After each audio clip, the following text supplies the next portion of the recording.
पुरुष और प्रकृति में अंतर क्या है? प्रकृति है स्त्री का रूप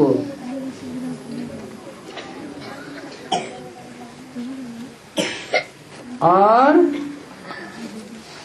पुरुष है आदमी का रूप, मेल का रूप। मेल बीज प्रदप पिता कहा जाता है। वो बीज है, आधार नहीं है। धरणी आधार है, धरणी धारण करती है बीज को।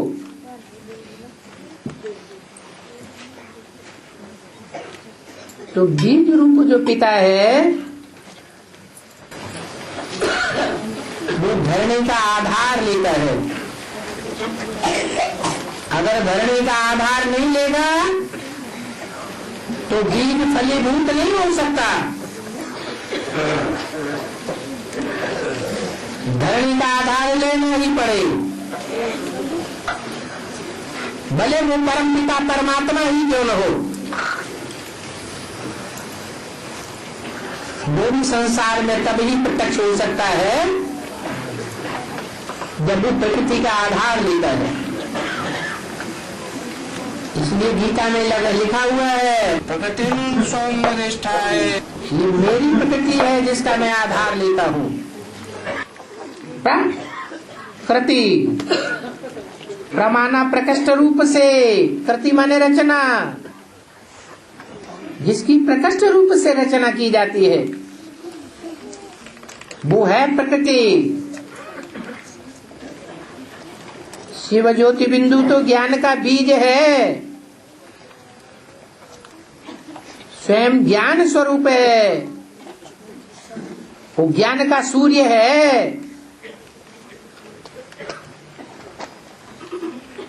और धरणी का आधार लेता है,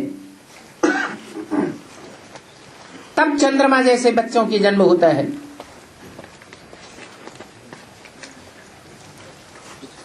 पर ब्रह्मा से सारी सृष्टि रची जाती है। तो शिव ज्योति बिंदु के लिए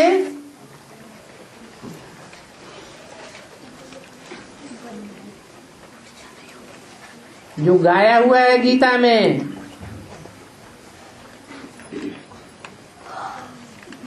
मैं प्रकृति का आधार लेता हूं, अहम बीज प्रदप पिता,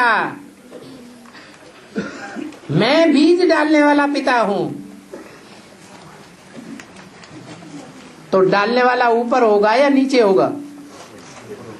है ऊपर है, और जो उसको ग्रहण करने वाला है वो नीचे है। इसलिए पार्वती जो जगत माँ है उसको नीचे की ओर दिखाया गया है, जिसका नाम दिया है बे। अलफ नहीं, क्या बे। असली माँ कौन है? ये ब्रह्मा ही तुम्हारी जगदम्बा है, परंतु तन पुरुष का है। इसलिए मम्मा को निमित्त बना के बैठाया गया फॉर द टाइम बीइंग, अल्पकाल के लिए। सदाकाल के लिए कोई जगदम्बा और है। तो जगदम्बा है स्त्री का चोला, जगत पिता है पुरुष का चोला। जिस जगत पिता में ज्योति बिंदु प्रवेश करता है, किस लिए?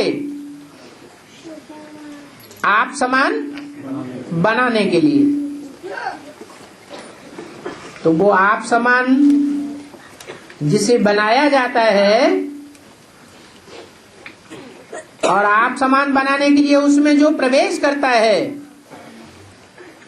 दोनों का रूप अलग अलग होना चाहिए या एक ही होना चाहिए? पता कैसे चलेगा? ये आप समान बनाने वाला है और ये बाप समान बनने वाला है। दोनों के रूप में क्या अंतर है? पहचान कैसे पहचान पड़ता है? क्योंकि जो बाप निराकार ज्योति बिंदु है वो आप समान बनाए देता है, तो दोनों ही एक रूप हो जाते हैं। तो पहचान देने के लिए बताया कि मैं तो सदैव ही बिंदु हूं, मैं कभी लिंग नहीं बनता हूं। हाँ, जिसमें प्रवेश करता हूं वो बिंदु रूप भी बनता है स्टेज के आधार पर, और लिंग रूप साकार भी रहता है।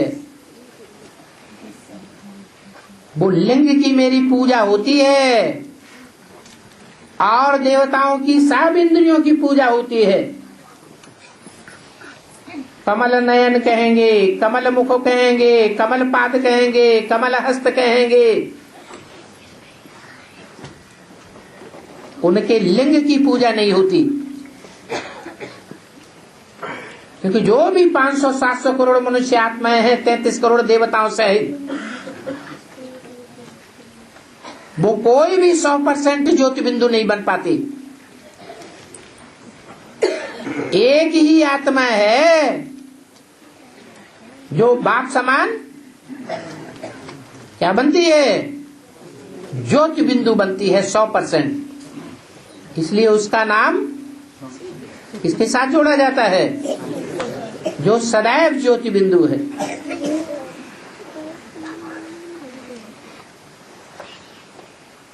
इसलिए वो ही पुरुष है। स्त्री तो बे का रूप है, पड़ा हुआ रूप है। स्त्री चोले को पतित बनाया जाता है। वो स्त्री चोला ही अगले जन्म में फिर पुरुष बनता है। तो पतित तो आत्मा होती है, परंतु काहे के द्वारा पतित होती है? शरीर के द्वारा। इसलिए शरीर ही प्रकृति का रूप है।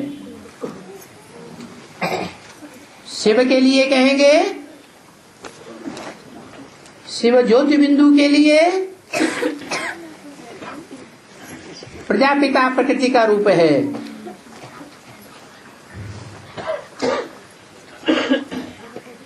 मैं अपनी प्रकृति का आधार लेता हूं ज्ञान का बीज बोने के लिए। तो शिव ज्ञान का बीज बोने के लिए अपनी कौन सी प्रकृति है जिसका आधार लेता है?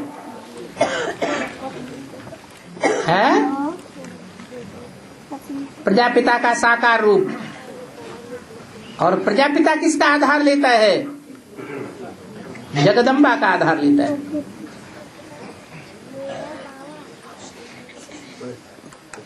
तो आधार दोनों के बीच में कौन हुआ? शिव ज्योति बिंदु और प्रजापिता। दोनों के बीच में आधार किसे कहेंगे? और सदा सर्वदा का पुरुष कौन है? और अल्पकाल के लिए पुरुष कौन बनता है?